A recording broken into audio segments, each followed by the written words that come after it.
Hello everyone! Sagmal hello to my vlog. Hello my vlog. Kagaling kami mag-book ni Harold. So ilalagay namin yung aming mga gamit sa labas. Lahat ng mga carpet namin dito sa bahay tinanggal namin. Pati sa bed, pati sa sala. Dahil ayaw na namin ng maraming mga carpet dahil ang carpet maganda dahil pagka halimbawa pag gising mo sa gabi ay sa umaga yung may apakan ka na, pero kami yan pinagtatanggalan namin, pati dito sa sala tinanggal na din namin dahil ayaw na namin ng mga carpet dahil na anuhan din yan ng mga alikabok. Yung meron naman tayong vacuum pero hindi naman naubos lahat yung mga alikabok, so itapon na lang namin mga sangkay. Ayan.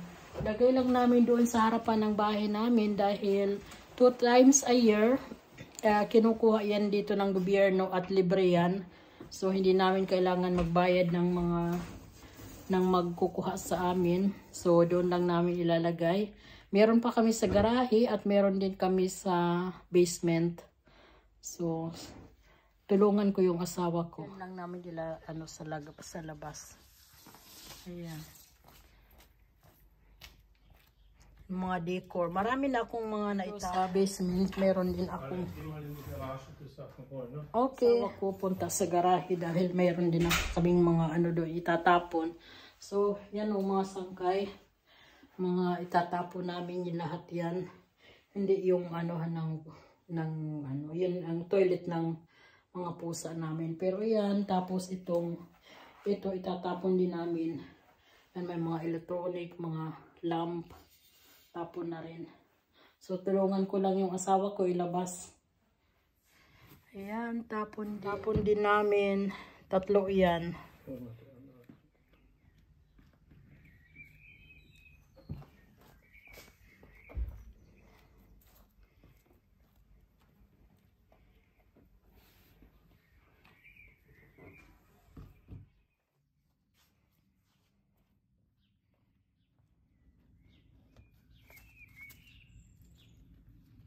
Yan ang itatapon namin.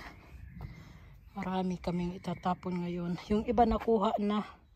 May dumating dito na nag-aano ng metal. Kinuha niya yung mga electronics. Ayan po mga sangkay. Ako'y pagod na pagod. Yung mga gamit namin na itatapon at kukunin bukas. Kaya kailangan namin ilabas na ngayon mga sangkay. Mabutit mayroon dito kumukuha ng mga libre. So, ayan po. Kaya napagod na. So, yan lang po ng ating vlog for today. At gusto ko lang i-share sa inyo yung kung paano dito tapon ng mga basura, yung mga malalaking mga basura na hindi pwedeng mailagay sa mga container. So, meron po dito ng 2 beses sa isang taon na libre galing sa gobyerno. Halimbawa, kung bibili ka ng bagong bed, sofa, tapos yung mga electronic na na mga sira, pwede kinukuha din nila yan dito. So kanina habang naglalagay kami ng mga basura doon sa labas, mayroon pumunta dito na lalaki na may dala siyang van. Nag-ano sila, nag-iipon sila ng mga metal, tapos yung mga metal na yan binibenta nila. So kami naman, ilang beses lang naman kami nagtatapon ng mga metal sa isang taon. So minsan nga hindi pa kami nagtatapon. Talagang nag-ipon lang dito sa amin. So hindi naman namin mga na kailangan, at saka yung ibang mga sira na. So yun ang ginagawa namin. Itinatapon namin, tumatawag kami or nag-send kami ng email doon sa gobyerno at kinukuha nila yan dito. So, mabuti na lang may pumunta kanina. So, dinala nila yung mga electronics na mga sira. May coffee machine, may toaster, may printer, tapos yung mga music, yung mga para sa music ba. Tapos, mga gamit sa kusina.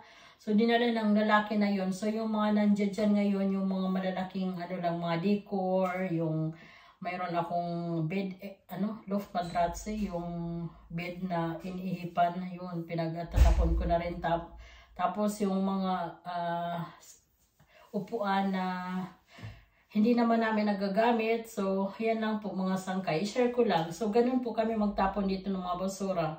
Kasi ang hirap pag kayong meron yan dito pwedeng tapunan.